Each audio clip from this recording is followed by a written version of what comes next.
ধনেহড়িতে কাছাড় জেলা আহিল্লাত সুন্নাতওয়াল জামাতের মহাসম্মেলনকে সফল করে তুলতে শুক্রবার বিকালে এক সভায় বসে কাঠিগড়া আহিল্লাত সুন্নাতওয়াল জামাত। এদিন তেলিটিকার জামিয়া মুবাশশরিয়া মাদ্রাসায় কাঠিগড়া আহিল্লাত সুন্নাতওয়াল জামাতের সভাপতি হযরত মাওলানা সোহেল আহমেদ কাজীর পৌরোহিত্যে অনুষ্ঠিত সভায় ধনেহড়িতে আয়োজিত আগামী 10 জানুয়ারির মহাসম্মেলনকে সফল করে তুলতে বিভিন্ন সিদ্ধান্ত গ্রহণ করা হয়েছে। কাঠিগড়া আহিল্লাত সুন্নাতওয়াল জামাতের সভাপতি হযরত মাওলানা সোহেল আহমেদ কাজী ও কাঠিগড়া আহিল্লাত সুন্নাতওয়াল জামাতের সাধারণ সম্পাদক হাফিজ মোজাম্মেল লতিফি জানান, কাঠিগড়া আহিল্লাত সুন্নাতওয়াল জামাতের পক্ষ থেকে কম করে 2 শতাধিক গাড়ি নিয়ে ধনেহড়ির সম্মেলনে যোগদান করা হবে। এছাড়াও সবাইকে যথাসময়ে ধনেহড়ির আহিল্লাত সুন্নাতের সম্মেলনে উপস্থিত থাকার জন্য কাঠিগড়া আহিল্লাত সুন্নাতের পক্ষ থেকে অনুরোধ জানানো হয়েছে।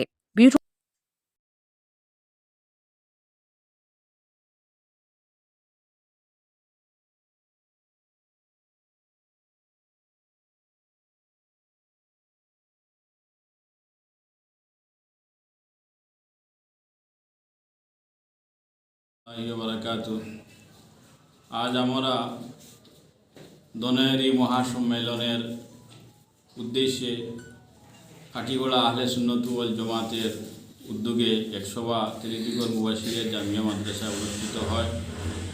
এই সভায় কাছাড় জেলা আহলে সুন্নাত ওয়াল জামাতের পদাধিকারী আসার কথা ছিল দাওয়াত নিয়ে। ওনারা বিভিন্ন ব্যস্ততার কারণে আজ আসতে পারেন নাই। ওনারা আমাদেরকে ফোন যুগে আমাদেরকে দাওয়াত দিয়েছেন, আমরা দাওয়াত পেয়েছি।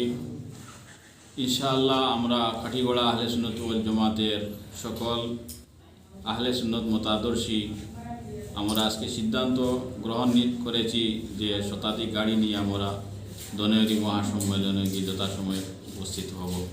আজকের সবাই এই সিদ্ধান্ত হয়েছে।